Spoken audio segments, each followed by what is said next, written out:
এ বন্ধু আর কত দূর? আরে গুগল ম্যাপে তো এদিকে দেখাচ্ছে, এদিকে চল।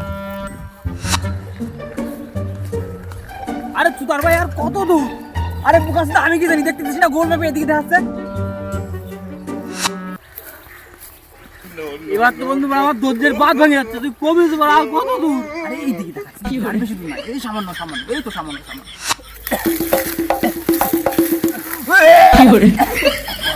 আর কত দূর? আমি কি জানি, গুগল ম্যাপে দেখাচ্ছে সামনে। তোর যে সেটাটা ভাঙবো হাতে সেই ক্ষমতাটাও নাই। তোর এই গুগল ম্যাপের চক্কর থাকলে আমাকে গুদুরিকে গুলাই যাবে না। বন্ধুরা, তোমাদের জন্য গুরুত্বপূর্ণ একটা মেসেজ। যারা কিনা গুগল ম্যাপের ভরসায় থাকো, যদি কিনা গুগল ম্যাপের ভরসায় থাকো, তাহলে আমাদের মতন তোমাদের ভবিষ্যৎ অন্ধকার হবে। সেই জন্যই বলছি, গুগল ম্যাপের ভরসায় না থেকে লোকের কাছে অ্যাড্রেস শুনে চলাফেরা করো।